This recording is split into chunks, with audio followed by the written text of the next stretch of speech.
우리 기도하고 시작하겠습니다. 아버지 하나님 감사합니다. 우리 학우들이 또 같이 모여서 우리가 어떻게 하나님 나라를 섬기고 또 교회를 위하여 섬길까에 대하여서 학문적으로 또 하나님의 은혜를 따라서 섬기고자 우리를 요하신 신학의 귀한 학문들을 배울 수 있도록 기회와 특권을 주신 것을 감사합니다. 하나님께서 특별히 논문을 쓰는 우리 학우들에게 은혜 주셔서 지혜를 더해 주시고 또 우리가 개혁주의 신학과 신학 또한 사회과학적인 방법 우리의 모든 목회와 섬김의 상황을 공헌하여서 가장 조리 있고 또 하나님의 영광을 나타내는 글을 써내려갈 수 있도록 우리의 지속적으로 함께해 주시고 우리에게 많은 책들을 통한 지혜를 획득할 뿐 아니라 이런 것들을 잘 소화하고 흡수하여 우리의 글을 표현하여서 이와 같은 일을 감당하는 학우들 되도록 인도하시고 이 시간도 짧은 시간도 우리와 함께 하시기 원하옵고 예수님의 이름으로 기도하옵나이다. 아멘. 자, 어제 우리가 이론적인 것들을 좀 많이 했습니다. 오늘도 좀 더 해가지고 계속 할 수 있도록 하겠습니다. 여러분들이 논문을 쓸 때는 가장 중요한 것은 자료를 모으라. 11페이지 제가 보여드리겠습니다. 11페이지 보면 자료를 모으는 게 굉장히 중요합니다. 근데 자료가 그냥 자료가 아니라 두 가지 자료가 있죠. 그래서 백그라운드, 어떤 배경 지식에 대한 자료가 있고 그 다음에 유익한 자료, useful source가 있습니다. 그래서 항상 자료는 백그라운드 인포메이션이라는 것은 그 자체가 백과사전입니다. 여기 이제 인사이클로피디아 같은 역할을 하는 거죠. 인사이클로피디아. 그 다음에 여기는 useful source. 그래서 이 백그라운드 우리가 제일 처음에 논문을 쓸 때는 일목요나 어떤 항목에 대해서 백과사전식으로 쭉 써있는 것들을 중에서 우리가 쭉 읽고 나서 그 다음에 거기서 가장 자기 마음에 드는 항목 하나를 딱 골라서 항목에 나타난 참고 자료, 인용지 이런 것들을 읽으면서 지식을 습득하는 거죠. 이게 이제 백과사전직 지식입니다. 백그라운드 지식이 제일 먼저죠. 우리가 논문을 쓰기 전에 인덱스 하기 전에 브로드하게 알고 전체를 알고 그 다음에 전체 안 다음에 그 문맥 속에서 스퍼시픽한 내로우다운 할 수 있어야 되죠. 그래서 먼저는 폭넓게 알고 그 다음에 내로우다운 하는 거예요. 그런데 유스풀 소스라는 것은 뭐냐면은 여기서 1차 자료가 있죠. 1차 자료가 있고 프라이머리 소스가 있고 그 다음에 두 번째는 여기 이제 세컨더리. 프라이머리라는 것은 원저자, 원래 저자가 쓴 거고 원래의 언어로 쓴 거고 그 다음에 기원자로서 쓴 거. 요 세 가지를 이렇게 프라이머리 소스라고 이렇게 말하죠. 가장 기본 자료. 글을 쓸 때는 항상 원 자료를 사용하시고 2차 자료, 인용된 자료가 아니고 2차 자료들은 고리가 없죠. 재인용한 거니까. 그리고 이제 세컨더리라는 것은 여기 재인용했다거나 혹은 부가적인 자료 이렇게 말할 수 있습니다. 그래서 논문을 쓰기 전에 두 가지 우리가 자료에 인포메이션이 익숙해야 돼요. 이제 백그라운드 소스가 있고 유스풀 소스가 있는데 백그라운드 소스는 백과사전식. 이건 원저자가 쓴 여러 가지 게 있죠. 단행본도 있고 그다음에 일반 책이 있고 그 다음에 정기 간행물이 있고 그다음에 소논문이 있고 요게 이제 이 간행물은 그냥 일반 책을 말하는 거고 간행물은 피리아디클 정기적으로 봄, 여름, 가을을 이렇게 개간으로 나온다는 거지. 1년에 2번 나온다는 거지. 이런 책이 있죠. 자, 제가 말씀드린 것 전부 다 학술지입니다. 이게 전부 다 학술지. 그냥 잡지가 아닙니다. 잡지나 에세이나 수필 이런 게 아니고 학술지로서의 단행본, 간행물, 소논문. 자, 이렇게 이런 것들에 대한 프라이머리 소스를 우리가 활용하는 거죠. 그다음에 이런 것들을 읽고 나서 어떤 저자가 또 재인용해가지고 다시 쓴 책들을 우리가 세컨더리 소스라고 말해요. 그래서 우리 항상 내가 지금 이게 독일어로 써 있는데 독일어를 내가 지금 못 읽는다. 그럼 이 독일어를 영어로 해서 번역해가지고 읽은 책, 이걸 이제 요거 세컨더리 소스. 그러니까 내가 독일어를 몰라도 독일어를 요 인용한 것을 찾아가가지고 확인할 필요가 있습니다. 그래서 독일어나 이런, 그러니까 여러분들이 이제 성경 이를테면은 성서신학을 한다 그러면은 영어 이외로고 독일어, 그 다음에 라틴어, 그 다음에 히브리, 그릭 이런 말 마찬가지죠. 자, 이 정도로 여러분들이, 요건 우리가 이제 배웠으니까 알고, 이 정도로 아는 게 굉장히 중요합니다. 뭐 예를 들면 교회사를 한다든가 이런 라틴어가 필요하고, 그 다음에 프렌치 같은 게 필요하고, 여기도 저맨도 필요하고, 이런 언어들에 대해서 좀 우리가 익숙할 필요가 있고, 그래서 이분들이 이제 항상 뭐 기독교 강요 같으면은 기독교 강요가 라틴어도 쓰여졌고, 그 다음에 그 프렌치로도 쓰였습니다. 기독교가. 그래서 라틴어로 쓴 건 좀 어렵고 프렌치로 쓴 건 좀 쉽죠. 왜냐하면 라틴어는 그 스위스로 가가지고 스위스에 있을 때 스위스의 그 이제 목회자를 위해서, 그 다음에 신학하는 사람들, 신학도를 위해 쓴 게 라틴판이고, 프렌치판은 그 위로 한 5년, 6년 이후에 바젤에서 피난 갔죠. 자기 고향이 프렌치니까. 프렌치로 가가지고 프렌치의 일반 그 성도들을 위해서 쓴 글이 기독교 강요가, 요게 이제 프렌치판, 이걸 초판이라고 하죠. 초판. 초판을 프렌치판을 여기 초판, 재판 이렇게 나오고, 여기는 이제 5년 전이고, 그 다음에 이제 마지막 판은 라틴어 최종판이고. 여러분들이 기독교 강요를 읽을 때 요 초판을 읽는 게 좋습니다. 굉장히 쉽게 돼 있어요. 쉬워가지고 요 표현이라든가 이해하기 쉽도록, 일반 성도들이 다 이해하기 쉽도록 신앙의 내용들을 쓴 그 책, 요게 바로 프렌치 초판입니다. 요걸 읽으시면 좋고, 그 다음에 이제 신학도 같은 경우에는 요 라틴어 최종판, 그런 걸 읽는 게 좋습니다. 굉장히 두껍죠? 4권, 5권쯤 되는 건데, 그래서 여러분들이 내가 기독교 강요를 한 번도 안 읽어봤다 이러면은 반드시 요 프렌치 초판을 읽어가지고 충분히 습득한 다음에, 그 다음에 라틴판, 최종판, 이걸 읽는 게 중요합니다. 아무 때나 무턱대고 읽어서는 안 되고, 그러니까 이제 여러분 기독교 강요에 대한 해설 이런 거 읽고, 근데 그렇게 읽을 때에 요게 이제 여러분들이 라틴어를 알면 얼마나 좋겠습니까? 프렌치를 알면. 대부분 이런 게 이제 영어로 번역됐죠. 번역돼가지고 나왔기 때문에 이런 것들을 여러분이 영어 같든지 우리 한국말까지 번역되고, 그래서 이 한국말로 읽어도 라틴어로 이렇게 표기된 게 있어요. 괄호를 열어가지고 그 표기된 것들을 여러분이 찾아가가지고 그 페이지, 권 이런 것들을 적어낼 수 있어야 돼요. 그래야 논문에 권위가 있죠. 안 그러면은 재인용된 것은 굉장히 위험합니다. 왜냐하면은 이게 플레저리죠. 도용하고 오용할 수 있는 가능성이 있기 때문에. 그래서 여러분이 자료를 수집할 때 항상 원래 인물, 칼빈이 썼던 기독교 강요를 칼빈 것을 인용해야 되지, 칼빈을 보고 인용하고 또 재인용한 것들을 인용하는 사람마다 다 틀리거든요. 입장이 틀리고 배경이 틀리고 다 틀려요.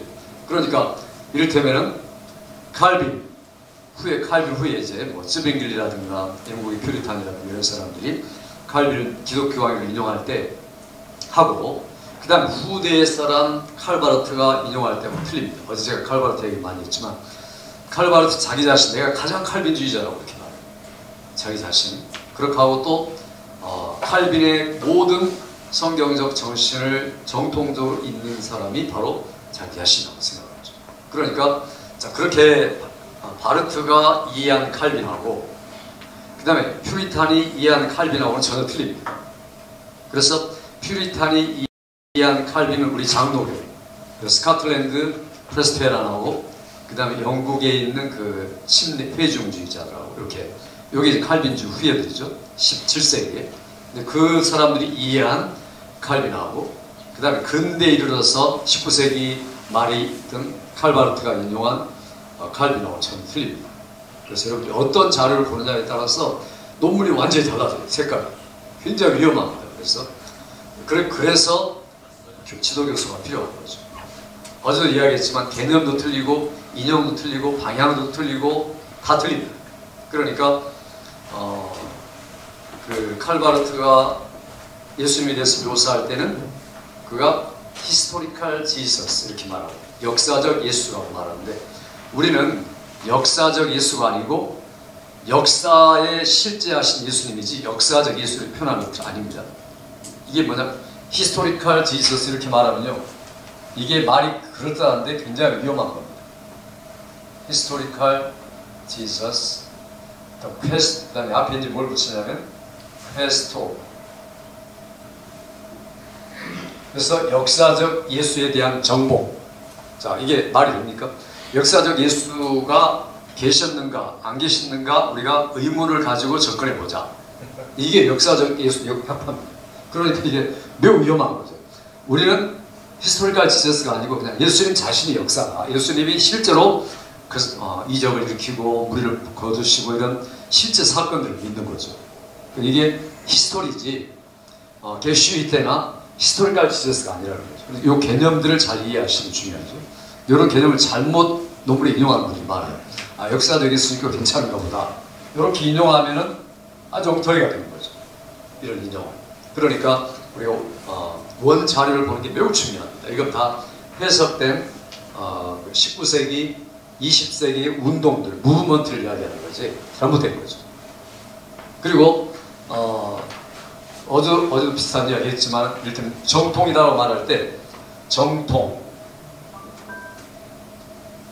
이렇게 정통이라고 말할 때 뭐가 정통이냐 이제 바르트 같은 경우는 자기가 니오 오르스닥스 신정통 이렇게 말하죠. 그러니까 이게 지금 신정통이라는 말은 요즘으로 말하면 신복음주의 니오 이반젤리카 이렇게 이야기합니다. 우리하고 틀리죠. 그러니까 누가 빌리 그레이엄 목사님과 우리하고 입장이 많이 틀리죠. 훌륭한 분임에도 불구하고. 왜냐하면 빌리 그레이엄은 굉장히 포괄적인 사람이죠. 포괄적이라는 말은 좋은 의미도 있고 나쁜 의미도 있습니다. 캐톨릭도 수용하고 WCC도 수용하고 굉장히 포괄적이죠. 그런데 매우 위험한 거죠. 복음을 전하는 면에서는 그분의 공로가 많은데 신학적인 면에서는 굉장히 위험한 사람이 들립니다. 왜냐하면 캐톨릭을 형제로 받아들이니까 WCC를 적극 지원하는 게 빌리 그레이엄이죠. 그러니까 이를테면 태국 방콕에서 1974년에 로잔 모임에서 그쪽에서 있을 때 빌리 그레이엄이 뭐라고 말했냐면 로만 캐톨릭 국가에 복음을 전할 필요가 없다. 왜냐하면 우리의 형제이기 때문에 이렇게 말했어요. 그래서 지금 선교사들이 가가지고 우리 장로교나 침례교나 선교사님들이 가가지고 복음을 전하고 있는 현장에서 우리 형제니까 복음을 전할 필요 없다 이렇게 말하는 게 어떻게 되겠어요? 선교를 무위로 돌리는 거죠. 아주 위험한 거죠. 그리고 로마 캐톨릭에서 죽음을 당하기도 하고 막 이랬거든요. 선교사들. 그런데도 불구하고 그런 발언을 함부로 한 것들은 굉장히 위험한 거예요. 1974년부터 빌리 그레이엄의 신학이 변질된 겁니다. 메시지는 올바로 전했을 만큼 그렇다는 거죠. 그러니까 우리가 빌리 그레이엄을 신학으로 인용할 수는 없겠죠. 설교하고 그런 것도 우리가 존중해도 신학적인 입장 우리가 완전히 틀린 사람이죠. 그러니까 니오 이반젤리즘을 말합니다. 니오고스. 그래서 여러분이 지금 우리가 이제 뉴저지 신학대의 총신이라고 말할 때는 칼빈, 정통 그 맥을 들고 있는 거죠. 개혁 신학을 있는 거예요. 그러니까 항상 그런 입장에서 어제 말씀드린 것처럼 비블리칼 온톨로지, 성경적 본체론과 사회과학적 방법, 하나님 주신 일반 은총으로 방법, 그리고 우리의 목회와 선교하는 현장, 컨텍스트, 이 세 가지가 항상 겸비되어야 한다. 그렇게 말씀드렸죠. 그래서 우리가 지금 논문을 쓰는 것은 세 가지 항상 접촉점이 있다. 이게 지금 성경적 본체론, 비블리칼 온톨로지라고 말이죠. 그 다음에 여기는 사회과학적 방법, 그 다음에 여기는 상황, 우리의 컨텍스트, 지금 현재 요 세 가지가 항상 공통 분모를 이루는 이 근거가 여러분의 논문이 돼야 돼요. 이게 세상 논문하고 틀린 거죠. 그러니까 세상 논문은 그냥 사회과학적 방법만 가지고 쓰는 거예요. 혹은 또 보통 일반 논문들은 상황만 가지고 쓰는 거죠. 예를 들면 뭐 그 자폐아들이 받는 교육에 있어서 뭐 서로 다른 점, 또 어떤 환경에서 자폐아들이 발전할 수 있고 또 성장이 저해되느냐, 이런 문제를 쓰는 것은 전부 다 상황적인 거죠. 1960년 틀리고 70년 틀리고 지금 틀리죠. 그러니까 요즘 소위 사기꾼, 뭐죠? 그 유튜브에 돌아다니는 사기들이 많죠. 그러니까 자폐아 치료법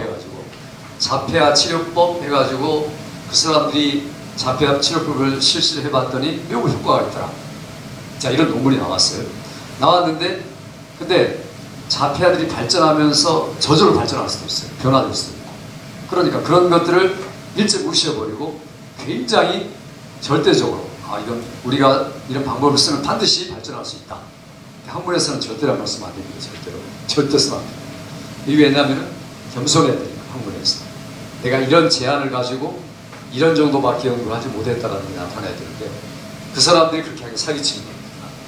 그러니까 이게 시대와 환경과 성장과 이렇게 다 다르죠.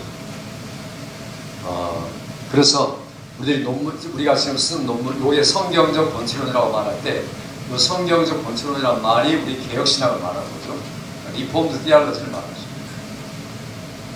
리폼 디알러지가 아니면은 우리 논문이 뭐 세상 논문하고 똑같은 거죠. 항상 우리의 신학의 가장 중요한 온톨로지, 본체는 개혁신학입니다. 개혁신학에 입각한 논문을 써내요. 그러니까 여러분 어떤 논문을 써도 마찬가지죠. 교육학 논문을 써도 그렇고, 뭐 상담학 논문을 써도 그렇고, 성교학 논문을 써도 그렇고, 여기서 떠나시면 안 되죠. 왜냐하면 우리가 굉장히 그러니까 제한되겠죠. 우리 입장이. 안 그러면 뭐 아무거나 써가지고 그 일반 세상에서도 학위 받고 그렇게 할 수 있죠. 그래서 안 되죠. 우리 개혁신학이라는 입장을 절대로 떠나서 안 되죠. 논문에서. 항상 성경적인 것, 그 다음에 성경에서 유추된 것, 성경으로 전체를 이루는 것. 자, 이런 분명한 근거가 있어요. 거기서 출발하셔야 돼요. 그러니까 세상은 이런 출발하는 게 아니라 하나의 가설을 세워놓고 출발하죠. 엉터리입니다. 예를 들면 진화했다라는 가설을 세워놓고 몇 %만 맞으면 진화했다고 그냥 주장해버리고 이러는 거죠. 그러니까 이게 우리가 쓰는 논문하고 일반 사회에서 쓰는 논문은 완전히 틀린 거죠. 그러니까 흉내낼 수 있는 게 아니죠. 우리가 세상 사람들의 학문들을 공부하는 이유는 이게 논리적으로 써나가는 것. 그 논리를 우리가 얻기 위해서 하는 거예요. 논리. 어떤 논리를 가지고 쓰고 있느냐. 설득력, 논리 이런 것들 때문에 쓰는 거죠. 그렇다고 설교하고도 틀리고, 설교는 바울사도 같이 내가 말이 다 글로가 아니라 성령의 능력으로 한다. 뭐 논문은 성령의 능력으로 쓴 게 아닙니다. 기도만 하고 있으면 안 되죠. 그러니까 논문을 철저하게 연구를 하셔야 됩니다.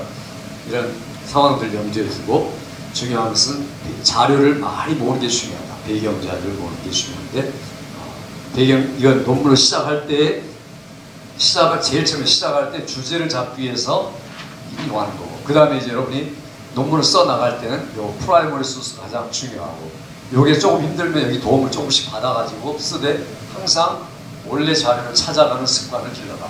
이게 중요합니다. 그러니까 이래야 논문다운 논문이 될 수 있습니다. 프라이머리 소스요? 예, 원저자, 원언어, 기원자, 원저자. 여기 지금 저자, 그러니까 저자가 인용한 저자가 자기가 이를테면 칼빈과 같은 경우, 원언어는 뭐 라틴어나 프렌치. 그다음 다른 사람들이 인용해가지고 쓴 거 아니고 본저자가 쓴 거. 본저자의 책, 그리고 그의 언어, 그리고 그의 기원, 이런 것들. 잘 안 보이세요?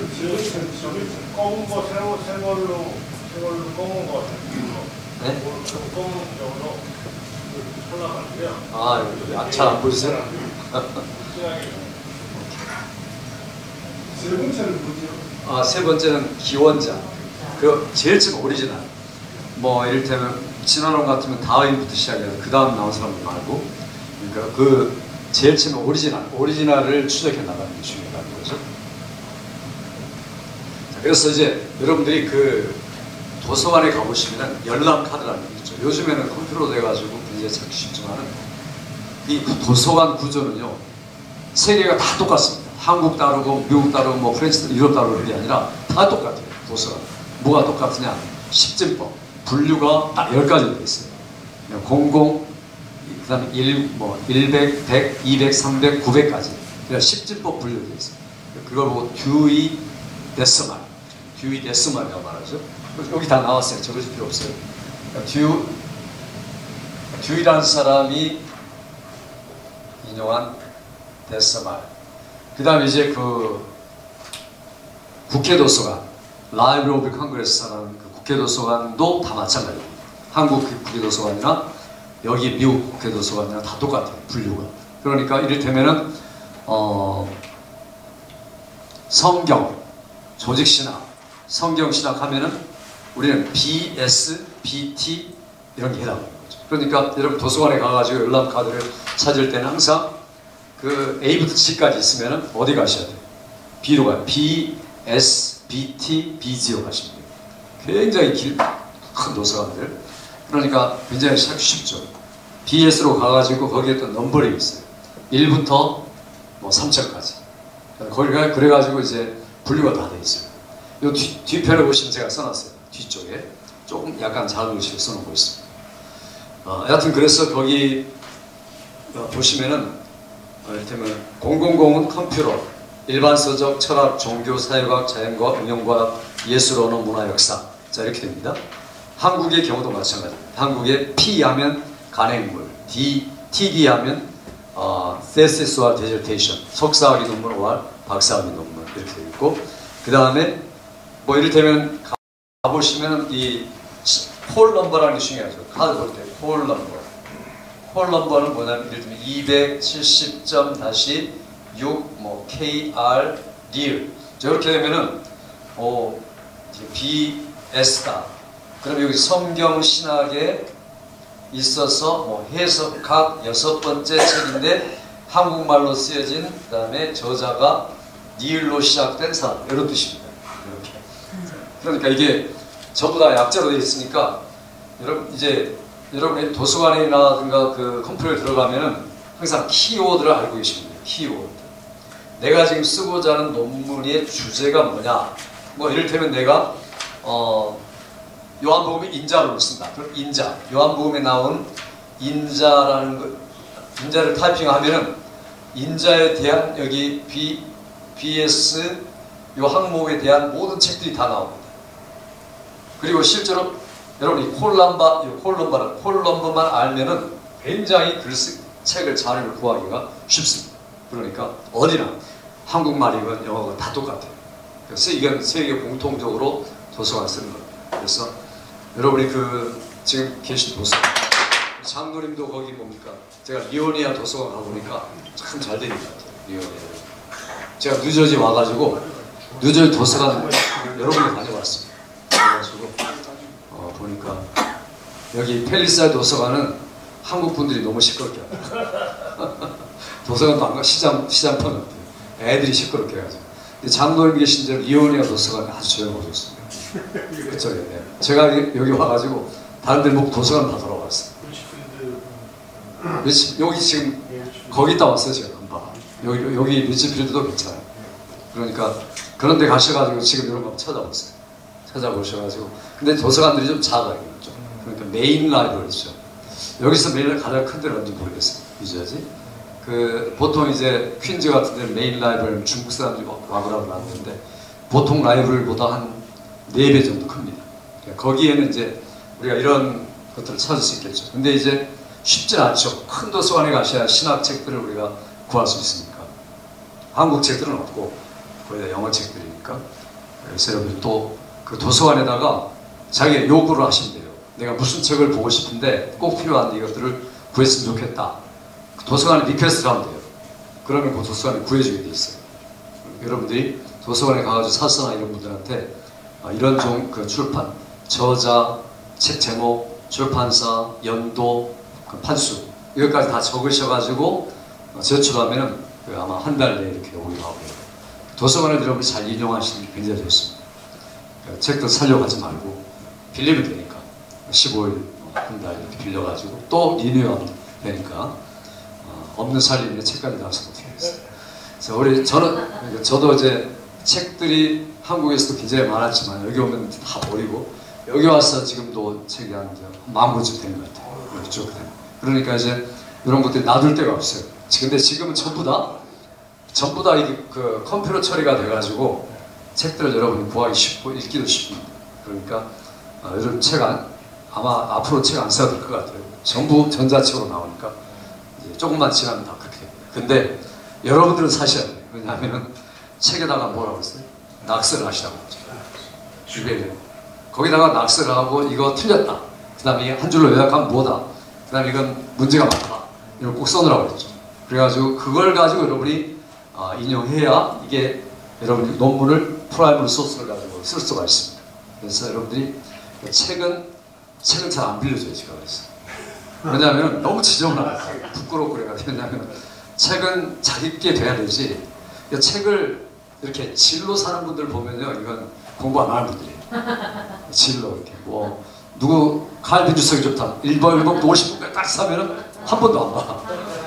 그 주석은 창세기에서 가장 권위 있고 좋은 주석, 이를테면 외남의 제네시스 창세기, 그걸 사야 되는데, 그러니까 제 주석 그 방에 보면은 완전히 컬러풀해요. 다 틀리니까. 곳마다 다 틀리죠. 그러니까 그 방면에 그 창세기에서 가장 권위가 있고 보수적이고 잘 쓴 주석학자, 그 사람 걸 사는 거지 진로 사는 게 아니죠. 그래서 그러면 공부가 되는 거예요. 그래서 여러분들이 제가 항상 수업 시간마다 첫 시간, 1시간 책 소개를 하거든요. 근데 우리 황 박사님은 제가 할 때마다 항상 자리에 있으니까 잘 아실 거예요. 저기서 가르쳐도 또 오시고 저기가 동북에를 가르쳐도 그래가지고 제가 한 분달씩 하고 다녔어요. 한 분달씩 첫 시간에 책 이만큼 쌓아놓고 소개를 합니다. 근데 그런 책들은 사실 다 사셔야 돼요. 왜냐하면 지금은 안 읽어도 학기는 안 읽어도 평생 읽어야 될 책들이기 때문에 그 방면에서 가장 탁월하고 교재가 될 만한 책이기 때문에 여러분 소유하고 있어요. 자, 그 다음 여기 보시면 이제 그 나머지는 시간들이 많지 않기 때문에 한 학기 할 것을 6시간만 끝내야 되니까 봅시다. 거기 조그만 글씨로 써진 것들은 여러분 찾는 요령도 있습니다. 그 다음에 그 ISBN이라는 게 있죠. ISBN 아시죠? 그 어느 책이든지 ISBN이 있습니다. 그래서 이렇게 책을 조금만 여기 뒤에 코드가 있죠. 코드. 여기 코드에 ISBN 넘버가 3자리, 4자리, 2자리, 1자리 써 있어요. 그럼 여기 ISBN 여기 지금 써놓은 것처럼 이게 이제 International Standard, 그다음에 바코드, 넘버 이런 것들이죠. 그러니까 이런 것들을 가지고 책을 분류를 해놓은 거죠. 국제 분류죠. 이게 여러분들이 이것만 가지고도 요즘에는 여러분 핸드폰 가지고 여기 이렇게 사진 찍으면은 그게 나타나. 무슨 책인지 다 나타나요. 얼마나 좋은 시대에 사는지 몰라요. 여기 이렇게 스캔해가지고 QR코드 나오고 그 다음에 QR코드 밑에 제목, 저자 다 나와요. 그러니까 얼마나 공부하기 좋습니까? 이런데도 공부 안 하면 죄악이죠. 여러분들이 요즘엔 너무너무 이 책 찾기가 쉽게 돼 있고 어제 말한 것처럼 저는 6개월 찾았는데 요즘에 1분만에 찾을 수 있어요. 1분이면 다 됩니다. 그래서 이런 것들을 충분히 활용하라고 여기 지금 써놨습니다. 넘버링 코드, International Standard Book Number, 이게 ISBN이고 또 어떤 것들은 ISSN이 있습니다. 똑같은 거죠. International Standard Serial Number, Book Number가 아닌 Serial Number, ISBN, ISSN 이렇게 두 가지 정도가 있습니다. 그래서 전화기를 통해서도 찾을 수 있고 좋은 책들을 컴퓨터 아니면 키워드를 쳐가지고 구글에다가 키워드를 치시고 인장, 서러맨 이를 쳐면은 이게 아리클들이 쭉 나옵니다. 아리클들이 나오고 그 다음 이제 제가 시간 되면 AI 사용하는 방법 좀 말씀드리는데 AI로 논문을 쓰는 건 아닙니다. AI는 시간들을 줄이는 거예요. 시간. 요즘에 너 그 최근에 나온 그 신학에 대해서 한번 써봐. 그러면 얘기가 다 씁니다. 쓰긴 쓰는데 엉터리가 많아요. 쓰고 그 다음에 내가 원하는 방향들을 못 써요. 자기가 원하는 방향은 그러니까 말을 따라 쓰는 거니까. 그리고 또 고쳐 써라 그러면 고쳐 써요, 실제. 10번 정도 고쳐 쓰면은 잘 쓰게 돼요. 근데 그거는 저 같은 사람이 보면 이게 표절이고 도용이고 아예 했으면 금방 압니다. 이게 논문 나온 논문이 안 되는 거예요. 아무리 발전해도. 그러니까 어떤 제한된 지식을 가지고, 왜냐하면 논문이라는 게 창조적이고 독창적인데 이미 있는 것들을 자료해 가지고 쓰기 때문에 자기 의견이 하나도 안 들어가 있어요. AI. 이러니까 뽀록이 나는 거죠. 금방 털로 가는 거예요. 그러니까 이 AI를 동원해서 할 수 있는 것은 여러분이 그 자료들을 찾고 자료들을 요약하는 건 기가 막히게 잘해요. 그러니까 옛날에 책 사가지고 이렇게 읽어야 알 수 있는데 요즘엔 그게 아니고 AI 보고 뭐 그 책 있지? 그 책 한번 요약해서 갖고 와봐. 이러면 이제 요약해서 갖고 오는 거예요. 그럼 그걸 보시면 돼요. 그걸 인용하고 있어요. 그러니까 옛날에 뭐 한 달 걸리던 게 요즘에는 1시간. 1시간이면 다 볼 수 있어요. 얼마나 좋아요. 집사님도 얼마나 쓸 수 있어요? 자신을 갖고 씁니다. 자신을. 그 논문이라는 것은 학자가 깊이 있게 쓴 게 아니고 테크닉입니다. 그러니까 누구나 쓸 수 있는 거예요. 하나님 우리에게 이성을 주시고 왜? 어떻게 이렇게 육하원칙에 대해 생각할 수 있는 능력을 주셨기 때문에 그 항상 왜 내가 이 글을 써야 될까? 왜 이게 중요하죠? 왜 이게 문제가 되죠? 이 생각만 가지고 글을 모으면 되는 거예요. 그러니까 생각을 하고 있느냐 안 하고 있는 이 차이밖에 없어요. 논문을 쓰고 안 쓰고. 안 쓰니 생각을 안 하고 있으니까 문제죠. 항상 듣기만 하고 받기만 하고. 유튜브 듣고 있는 분들이 문제죠. 자기가 하려고 해야지. 항상 바보가 되는 거예요. 듣기만 하고 다른 사람 말이 좀 그냥 나르기만 하고. 그렇게 그건 창조성이 전혀 없어지는 거죠. 자, 자료를 여러분이 모을 때는 항상 일반적인 것부터 특수한 것으로 옮겨가는 거죠.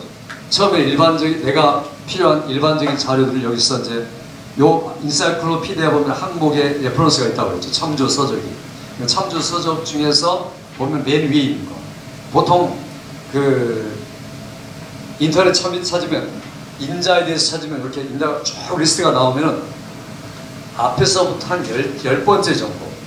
그 정도에 다 나와. 10번째 넘어가면은 엉뚱한 짓이하고 연결되고 나오고.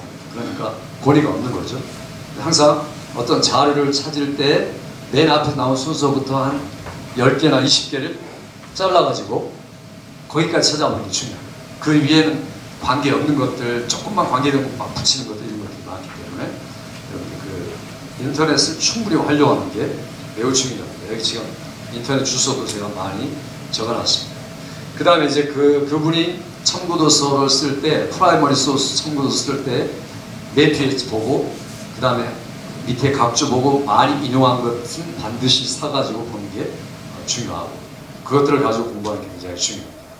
그래서 여기 필요한 자료를 여러분이 모을 때 이 자료는 서론에서는 자료가 필요 없습니다. 서론은 자기 말이 되니까 서론은 왜 써야 되는가, 뭐가 중요한가, 왜 필요한가, 누구를 대상으로 쓰는가, 그 다음에 내가 어떤 것을 원해서 쓰고 어떤 동기에서 내가 자극을 받아 쓰게 됐다. 이런 걸 쓰는 거니까 서론은 필요가 없죠. 그렇지만은 본론부터는 계속해서 연구를 우리가 자료를 인용을 해야 되기 때문에 그것들을 이 자료를 카드를 놓든지 아니면 컴퓨터에다가 놓을 때 컴퓨터에다가 파일을 몇 개 만들라고 했습니까? 파일 한 책에 대해서 3개를 만들라고 했죠. 3개를 만들어서 파일을 하나, 제일 처음에 파일은 직접 인용한 거. 그 다음에 두 번째 파일은 설명, 분석, 그 다음에 나의 말 바꾸라고 그랬죠. 그 다음에 세 번째 파일은 이게 뭐냐면은 인사이트. 내가 그 책을 읽다가 갑자기 인사이트나 아이디어를 얻었다. 그러면은 요걸 기록해 놓는 겁니다. 근데 요 칸은 많이 놔둬야겠죠. 왜냐하면은 직접 인용한 거고 이거 분석했는데 나중에 가보면 또 내 지식이 확장되고 나면 또 달라져요. 인사이트. 그러면 이게 이제 또 쓰면 되겠죠. 자, 이렇게 해놔야 나중에 플레리즘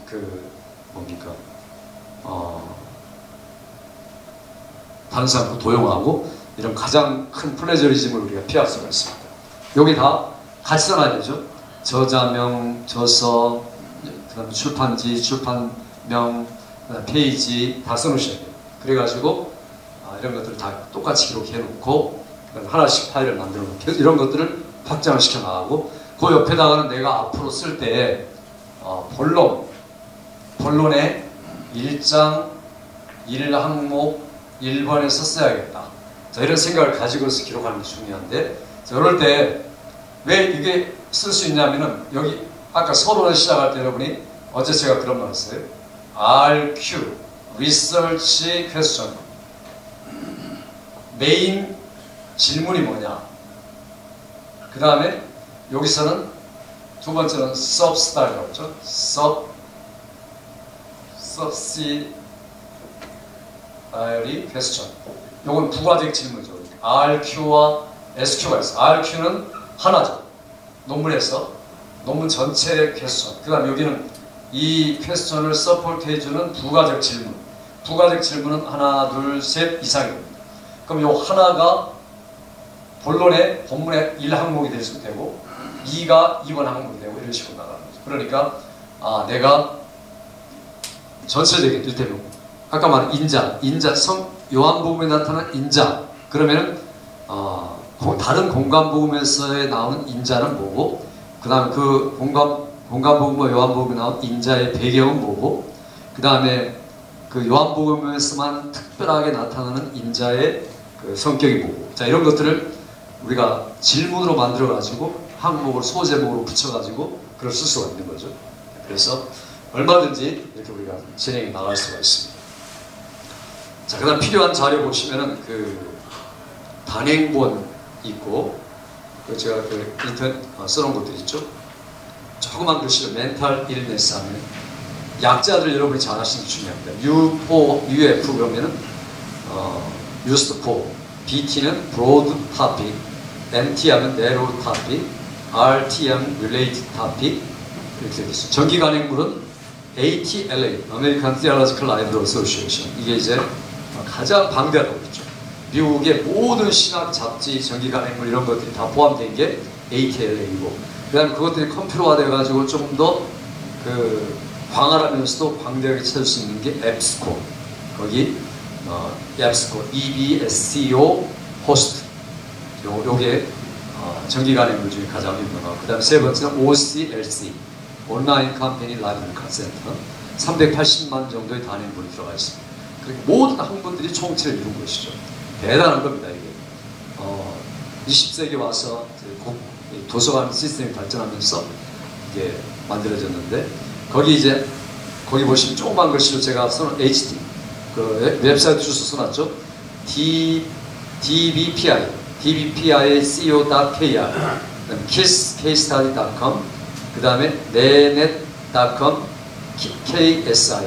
자, 이건 뭐냐면 전부 다 한국 겁니다. 한국의 KISS, RIS, DBPI 이런 것들은 한국의 모든 학술 정보를 다 거기다 아까 말한 ISBN이나 뭐 이런 것들 따라 다 적어놓기도 하고 폴란드가 따라 적어놓기도 하고 이런 것들을 여러분 무료로 볼 수도 있고 유료로 볼 수도 있습니다.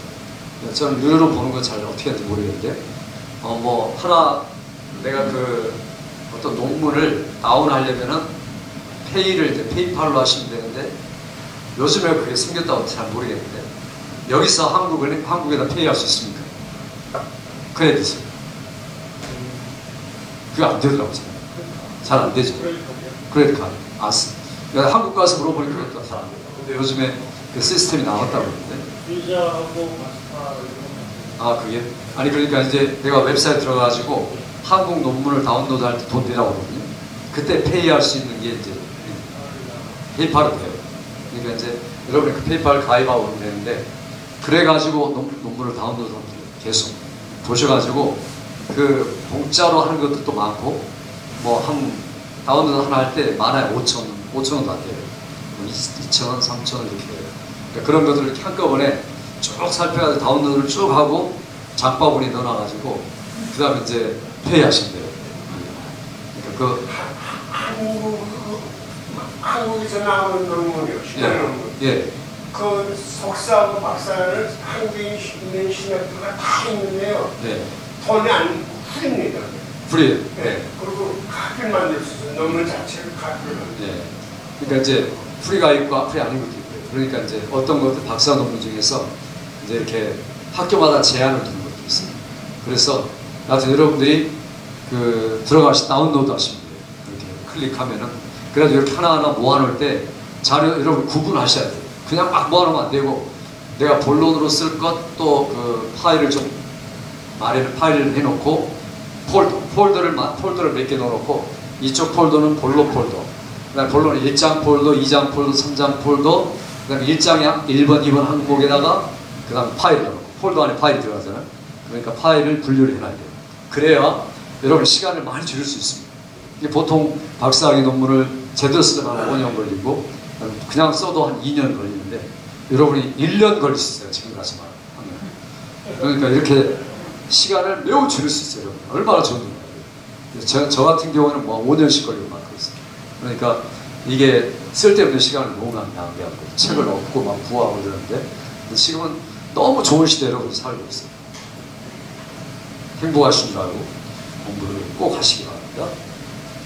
자, 그 다음에 보시면 3단계 3번 읽으며 분석하고 저장하라 한번 보세요. 어떻게 우리가 글들을 자기 걸로 만들 수 있는가 하는 거죠. 자기화. 우리가 그 요리할 때, 저는 요리를 잘 못하지만은 요리할 때 뭐 유튜브를 보든지 레시피를 보고 이렇게 우리가 준비하죠. 항상 우리는 처음 요리를 성공합니까?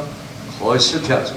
그러니까 조금씩 시행착오로 거쳐가면서 맛을 보면서 요리를 점점 잘하게 되는 거죠.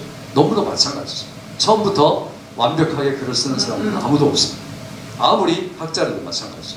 그러니까 처음에는 그 자기화를 못 시켜요. 그냥 인용하는 거죠. 시행착오를 거쳐요. 그래서 항상 인용할 때 짧은 내용, 러프 아웃라인이라고 하죠. 어떤 길게 인용하지 말고 짧게 인용하시기 좋아요. 그러니까 어떤 한 센텐스 혹은 한 패러그래프. 그 논문을 이렇게 그 한 장을 막 쓴다든지 그 카피한다 이러면 어리석고. 왜냐하면 그 저자 그 사람의 글을 인용해 쓰긴 하는데 내가 그것들을 아주 짜투리를 쓰는 거니까 어차피 그렇게 쓸 필요가 없죠. 그리고 여러분이 그렇게 책에다 줄 치는 분들은 다 잊어버립니다.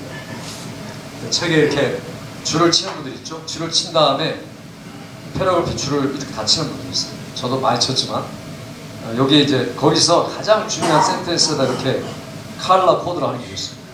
칼라 이렇게 칼라로 해가지고 그래가지고 이제 나중에 보면은 생각나요. 뭐 이를테면 뭐 창조, 협력 그러면 이제 문장이 쫙 있으면 읽어보신 다음에 그 다음에 아무 생각 없이 읽으시면 안 되고 이게 가장 중요한 단어가 뭔가 이렇게 그냥 단어만 생각나는 거 아니라 그 단어를 써볼 때 또 한 단어가 뭐냐 이렇게 칼라를 해두면은 그 다음에 여러분들이 그 책을 딱 들면은 후루룩 읽을 수 있어요. 후루룩 한꺼번에.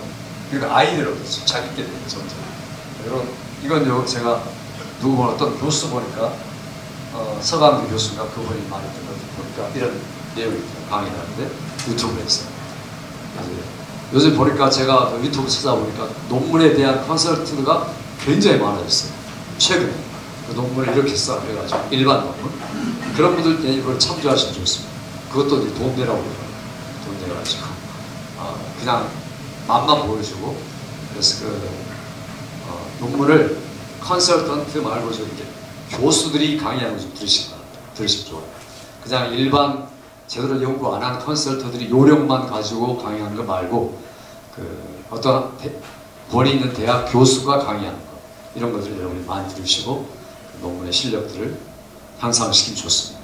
자, 자기화를 위한 지연 1번 모든 것을 동시에 하라.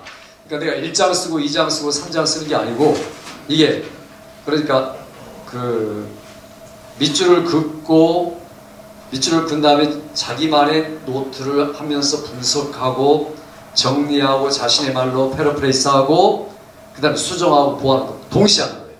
그리고 그 자리에 기록해놓고 이래야 시간 여러분들이 읽어놓고 뭐 줄 그어놓고 한 달 있다 읽으면 또 읽어야 돼요. 잊어버립니다. 다 잊어버리기 때문에 그 시간에 그 장소에서 한꺼번에 다 하는 게 좋아요. 조금 시간이 들더라도 그러니까 그러면서 항상 기록장을 준비하는 게 중요하죠. 그래서 떠오르는 아이디어를 아까 세 번째 파에다가 쓴다고 그랬죠. 자신의 말로 풀이해서 쓴다 하는 게 중요합니다. 자, 그 다음에 여러분이 그 자료를 읽을 때 어떻게 읽느냐.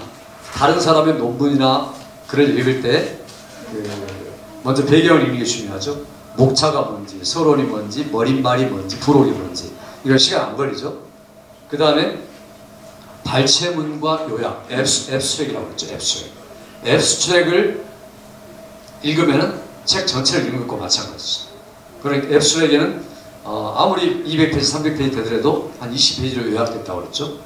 그 다음에 처음 자료를 대할 때는 그냥 스키만 둬요. 그냥 이렇게 슬쩍슬쩍 넘어가면서 문장 훑어보는 게 중요합니다. 그래서 속도 훈련도 좀 시키고, 그 다음에 또 패러글프가 끝나는 부분에 첫 문장이나 끝 문장만 보시면 돼요. 이렇게 해가지고 얼른 넘어가셔야죠. 어차피 그 책 오래 붙잡고 늘어질 시간 없고, 정독하면서 그 마지막에는 분석하는 게 중요하죠. analyze. 그래서 그게 바로 research proposal입니다. 연구 계획안이죠. 그 교수한테 내가지고 허락받는 거죠.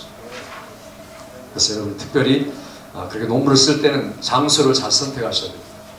아내하고 남편하고 이야기할 그런 장소는 안 되고, 도서관에 가시든지 아니면 골방에 들어가든지 자기만의 장소를 딱 택하셔야 되고, 집중할 수 있는 한 5시간 정도 그런 게 필요하죠. 이게 쉽지 않습니다. 그래서 여러분들 일부러 계획적으로 의도적으로 시간을 내셔야 논문을 제대로 써내갈 수 있습니다. 두 번째, 주어진 주제에 대한 짧은 내용을 서술해라. 아까 러프 아웃라인이라고 했죠. 그래서 그 건축가가 집을 지을 때 블루프린트를 가지고서 기둥 세우고 벽 세우고 내실 정리하고 이런 것처럼 똑같습니다. 우리들도. 그래서 각 장마다 각 소재마다 장의 소제목들이 있죠. 서브타일도 있고 타일, 서브타일에 대한 러프 아웃라인 이런 것들이 학문적인 논리성, 일관성을 가지고서 노트를 하셔야 되고, 자, 그러면서 우리가 그 짧은 내용을 만드는 게 중요하다. 짧은 내용, 긴 내용 말고 짧은 내용을 읽으면서 이게 서론에 들어갈 것, 본문에 들어갈 것 이렇게 정리하는 게 좋다고 그랬죠. 그래서 그 자료를 내가 찾을 때는 아까 말한 것처럼 OCLC, ATLA, 앱스 코스트, DBPI, 키스, 리스, 그 다음에 뉴 논문, 코리아 스칼라, 국회 도서관. 자, 이런 게 엄청나게 자료들이 많습니다. 그렇게 쓸 때 이제 서론부터 한번 보죠. 서론을 자신의 말로 표현하라. 그러니까 서론을 대략 쓸 수 있으면 좋죠. 다 쓸 수는 없습니다. 왜냐하면 2장, 3장, 4장 가면서 달라진다고 했죠. 달라지면 또 서론을 고쳐 쓰고 하는 게 중요합니다. 교수들한테 프로포즈를 낼 때 보통 1장, 2장, 3장 가지고 프로포즈를 해요.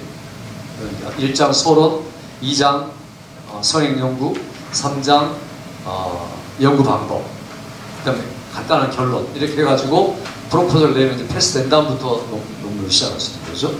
그래서 자, 서론에다는 뭘 넣어야 될까요? 배경.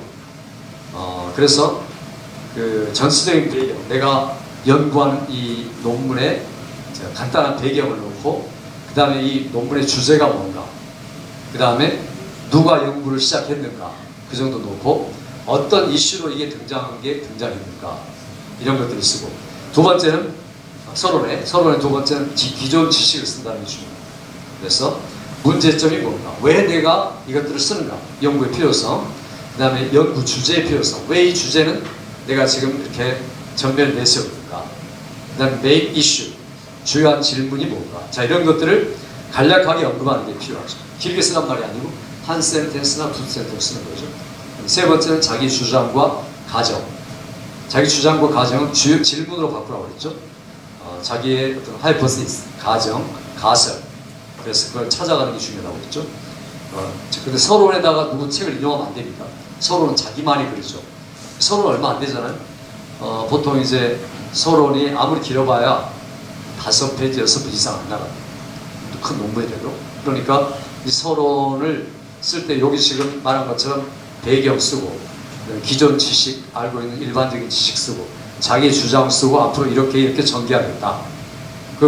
그래서 예상된 답변이 뭐냐면은 범위를 좁혀가지고 그 다음에 점검할 수 있는 것, 단문, 간단한 표현 이런 게 중요합니다. 그 그 다음에 뭐 그래서 그러나 만일 이런 것들을 쓰면 그런 표현을 안 쓰는 게 좋습니다. 서론에서는.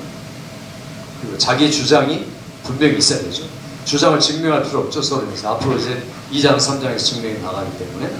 그래서 그 중요한 것은 이 리서치 퀘스천, 전체적인 이 연구의 질문이 뭐냐. 가장 중요한 질문. 그걸 쓰고 그 다음에 그 질문, 주요한 질문에 따른 부가적 질문. 그 주제를 서포트한 질문이죠. 잘게 쪼개가지고.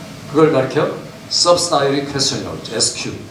앞으로 이제 RQ, SQ 이렇게 하시면 돼요. RQ는 전체적인 질문, SQ는 부가적인 질문.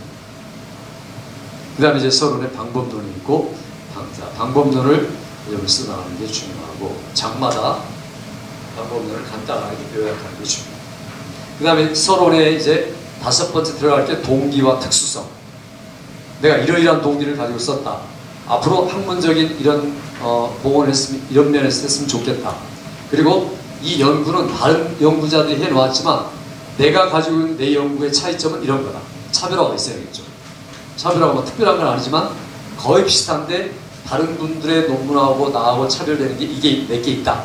이렇게 내놓은 확연히 밝히는 게 중요하고, 그 다음에 이 논문의 범위는 굉장히 내가 지금 쓰고 있는 범위는 모든 사람에게 일반화시킬 수 없다. 왜냐하면 이게 연령, 인종, 언어, 환경, 문화에 다 제한되기 때문에.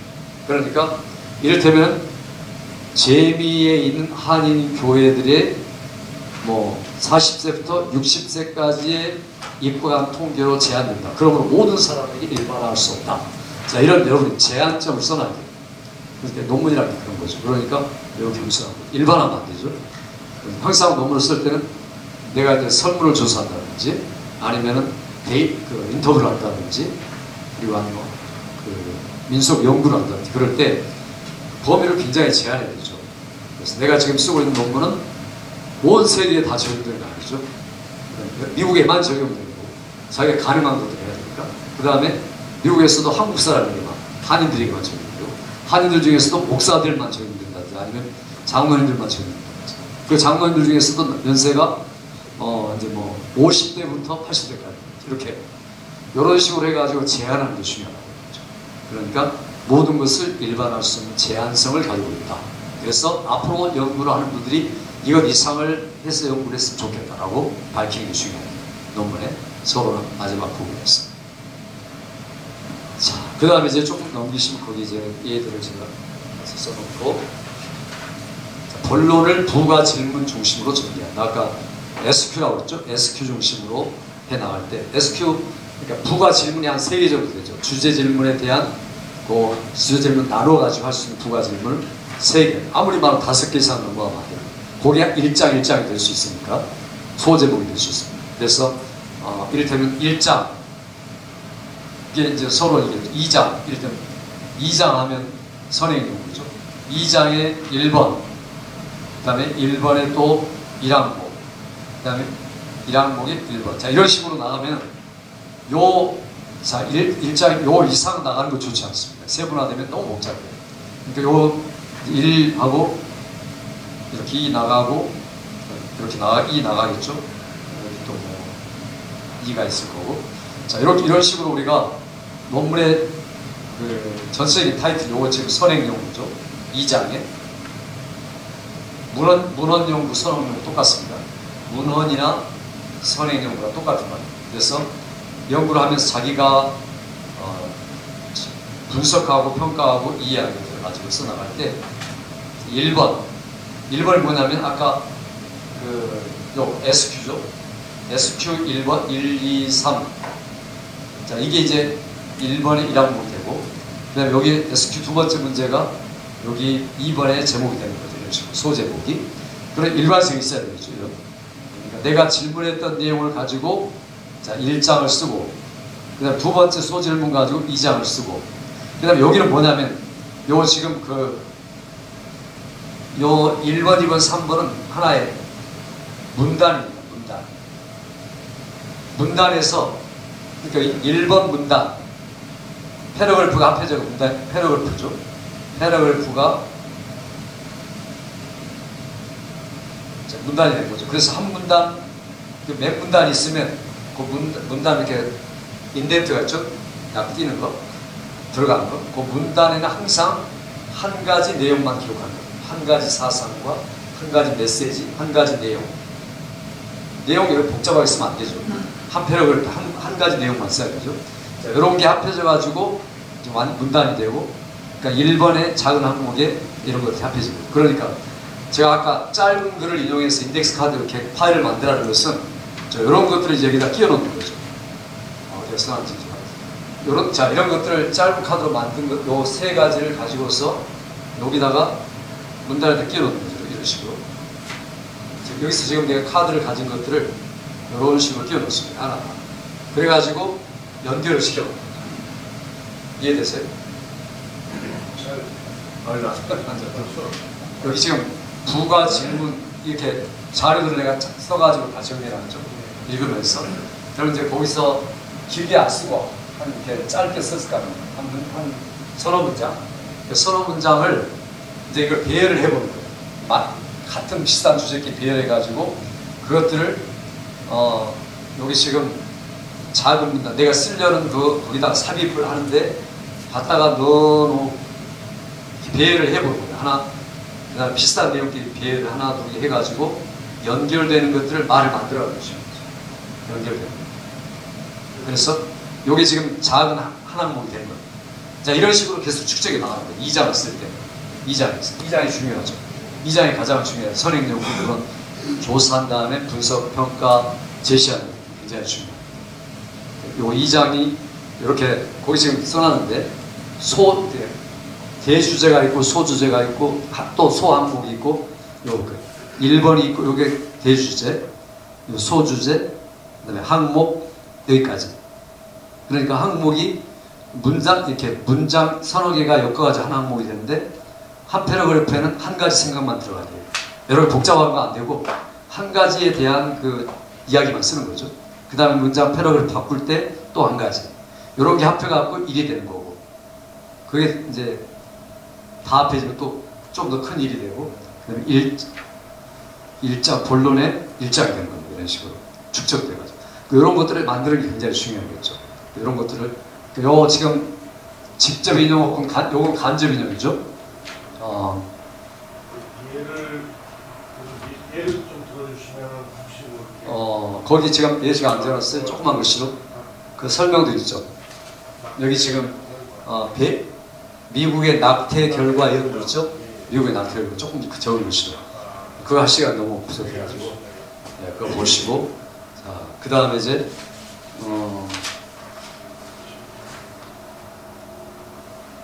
지금 거기 제가 설명을 쑥 써놨어요. 지금 그 소제목, 작은 제목, 그것들을 지금 설명드리는 겁니다. 그 다음에 결론에 가서는 뭐냐면은, 여러분, 내 생각에 그런 거 쓰면 안 됩니다, 논문에. 내 생각에 이런 말을 씁니다. 그 논문이 아니죠. 그 다음에 이제, 결론은 굉장히 간단하고 요약적으로 쓰는 겁니다. 그 다음에, so what? 그게 어쨌다는 거냐? 라는 것에 대한 대답을 줄 수 있어야 돼요. 안 그러면 논문이 아니죠. 그러니까, 다 쓴 다음에, so what? 이라는 말에 대해서 내가 충분하게 설명해 줄 수 있는 제안이 있어야 돼요. 자기가 글을 쓴 다음에 그 다음에 이제 본론에 있는 내용을 단순히 반복해서는 안 되고 결론은 총평가죠. 총요약, 총분석, 총평가에 대한 내용을 간단하게 쓰는 거죠. 그래서 거기다가 또 뭐 새로운 의미를 밝힌다든지 새로운 정보를 쓰면 안 됩니다. 이제까지 했던 것들을 쓰는 거니까 그게 결론입니다. 자, 그 다음에 이제 아까 말씀드린 것처럼 내가 지금 찾고 있는 자료는 어떤 것인가, 소재는 큰 주제, 작은 주제는 어떤 것인가, 기록장, 노트북, 컴퓨터, 비망록 이런 것들 다 가지고 다니면서 계속 아이디어 떠오를 때마다 쓰라는 거예요. 그리고 자기 말로 써야만 표절 행위를, 플래저리즘을 피할 수 있다. 그런 얘기고. 자, 그 다음에 이제 읽는 자료를 기록에 남겨라. 마진에다 써라. 왜냐하면 전후문맥이 필요하기 때문에 그대로 쓰는 게 중요하고 모든 정보를 빠짐없이 써라. 3개의 파일로 준비해라. 출처를 자세히 기록하라. 출처는 누가 저자인가, 타이틀이 뭔가, 트랜슬레이터가 누군가, 에디터가 누군가, 퍼블리셔, 퍼블리싱 이어, 퍼블리싱 시리, 컨트리. 그 다음에 정기 간행물은 에디션, 볼륨, 편집자, 간행자 이렇게 쓰는 거죠. 이런 식으로 다 써놓으셔야 돼요. 그래야 우리가 표절 행위를 피할 수 있습니다. 가장 문제가 표절 행위입니다. 그렇죠? 자, 그 다음에 표절을 피하는 방법은 뭐냐면 상식이 아닌 건데 썼던 거예요. 다른 근원에서 가져온 것인데 안 쓴 것. 그 다음에 적절하게 인용하지 않는 것. 이런 것들을 다 표절이라고 하죠. 가장 무서운 범죄죠. 표절은. 논문 쓸 때 그렇습니다. 그래서 항상 아까 말한 것처럼 논문의 모든 내용을 그대로 기록하고 자신의 말을 쓸 때는 간접 인용이니까 그것도 기록하고 아이디어는 자기 말을 표현할 수 있으니까 자기 거죠. 아이디어나 인사이트는. 그 다음에 나머지는 여러분이 읽어보시면 되고 그 다음에 거기 내가 쓰는 논문이 가장 두드러진 게 뭐냐, 나의 논점은 뭔가, 무엇을 지향하고 있는가, 또 반대는 뭔가, 자, 이런 것들을 쓰는 게 중요합니다. 자, 그 다음에 과학적으로 편집하다. 다섯 번째. 좀 쉬었다 할까요? 예. 쉬었다 하겠습니다. 그래서 자기 의견을 그래도 제가 가장 이 부분을 쓰기 위해서 사용했던 저기 의견이 있죠. 네. 생각들은 이런 의견 쓰면 안 돼요. 의견은 본문은 의견이 아니고 객관적인 평가. 전체 객관적인 평가. 제가 생각했을 때 의견은 뭐냐, 맨 앞에 나와요. 내 의견이 아니고 맨 앞에 나는 이것을 쓰고자 한다. 그게 서로 간단하게. 그리고 왜 쓰는가. 그 다음에 내가 서론을 썼을 때 그 문제되는 게 문제가 뭔가. 그 다음에 문제에 대한 그걸 가지고 쓴 사람들이 기원 누가 썼고 어떤 흐름으로 간단히 흘러왔는가. 이런 것들을 쓰죠. 제가 하고 싶은 그 서로. 사역이다, 성교다 그런 것이 있잖아요. 그렇죠. 그걸 어디다 넣어요? 맨 앞에. 그건 맨 뒤에 제안에 들어갈 수 있는데, 근데 그건 책에 쓰는 거지 논문에 쓰는 거 아니에요. 네, 논문에 그렇게 쓰는 거 아니에요. 하고 싶은 거 쓰는 거 아니에요. 책을 쓸 때는 하시죠.